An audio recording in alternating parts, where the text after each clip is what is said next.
if you somebody in that working, if you ain't worth about $20 million, you should not be saying you want a rate cut.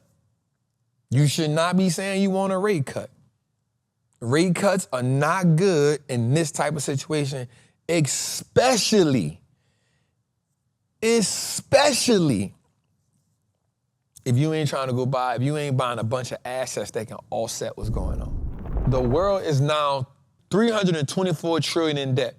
The world is drowning in debt, and the numbers just hit a new high. Global debt has reached $324 trillion, the highest ever recorded. That's more than triple the size of the entire world economy, and it's growing fast. If growth slows or borrowing costs spike, this could trigger serious consequences across markets. Now, let me write down something that I saw, that I had saw this earlier, and I think this is really important. I didn't get a chance to send this to the squad. Household debt increased by 1% to $18.4 trillion. U.S. household debt has increased by 1%. It is now, total U.S. household debt is now $18.4 trillion. Delinquencies on auto, credit card debt, and student loan has surged. Take away student loan, those things are actually modest. When you add student loans, it actually surged a bit even more. Next, the percentage of student loan debt, this the one. The percentage of student loan debt that are 30 days delinquent is now up to 13%. Also, 90-day mortgage delinquencies has rose 1.3%. This is the highest level since 2016. Now, here's my thing. With all this money that's being printed in America, how is it helping the people? Now, here's what I will say. It's gonna be hard to cut rates. Remember, there's no Fed meeting in August. They don't meet back to September. I don't know how sure I am that we get a cut in September. Here's the next thing I want you to know. We listening to Trump so much on TV do that, but here's what we not understanding, bro. Jay Powell is actually doing a good job, because if you lower rates right now, I promise you, the everyday working man is gonna get slaughtered. The wealthy people of America are gonna be able to get these interests and loan this money at these extremely low rates. They're gonna be able to build these businesses. They're gonna be able to do all of that stuff. And the working man is truly gonna get hit hard. Our economy is not strong like that. If anything, we actually need a rate hike so we can get rid of some of this. We actually need a rate hike. Remember, the jobs report didn't come in bad. In order to get a rate cut, you need to see, it's crazy, but you need to see people not working. When you have a strong economy, you can't cut rates like that, y'all. So let me say it this way. The rate cut does not benefit the poor, middle, and working class.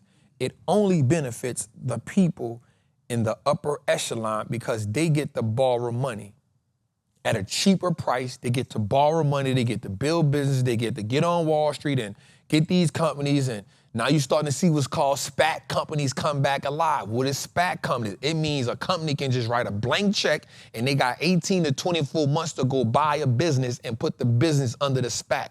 And the reason why people will do that, because it's really strenuous to go an IPO. So instead of them going IPO, they go SPAC, special acquisition. They go SPAC, they go get under a company that's already a blank check, and they get to fall under that, and they don't got to do all that work.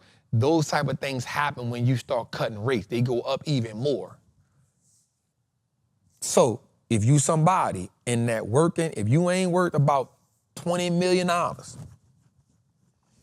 You should not be saying you want a rate cut.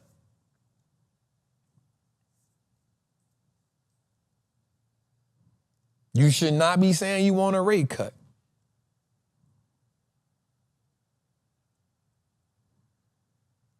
Rate cuts are not good in this type of situation, especially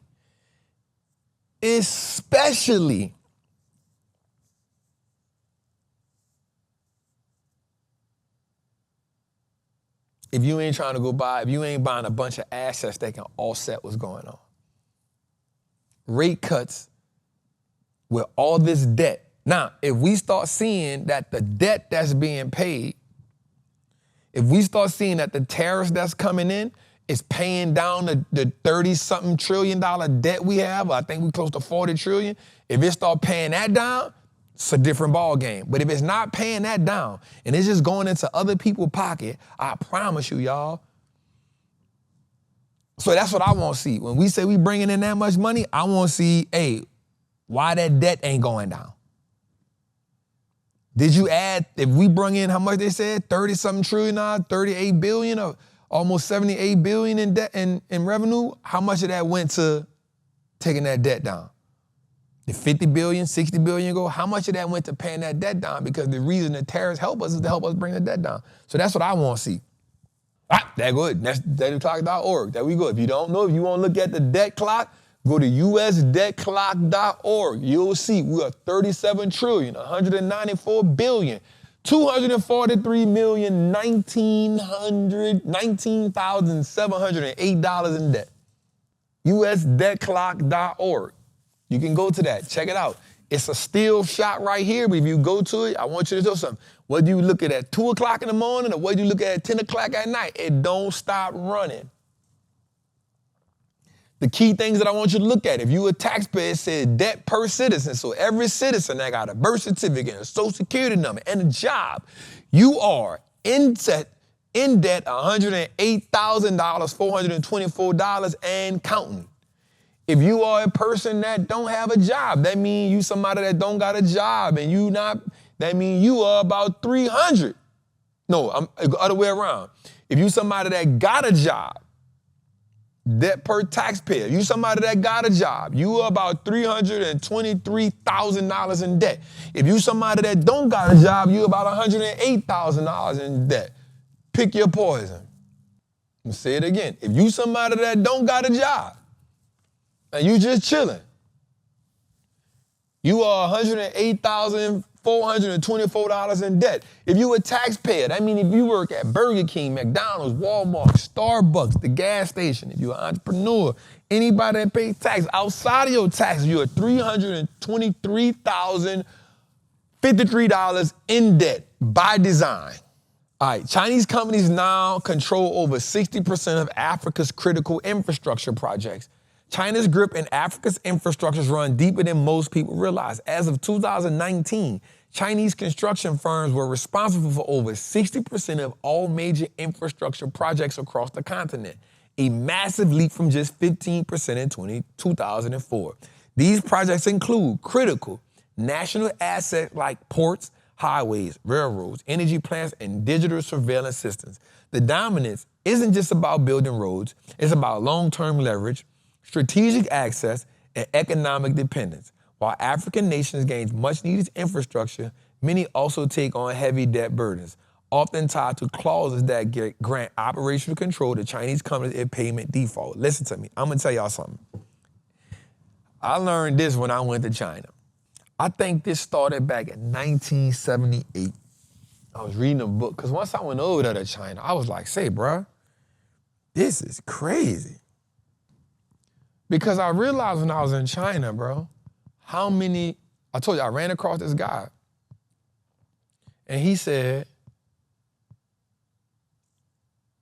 my grandfather traded with China. He's from Africa. He said, my grandfather traded with China. My father traded with China. I'm trading with China, and I'm teaching my son to trade in China.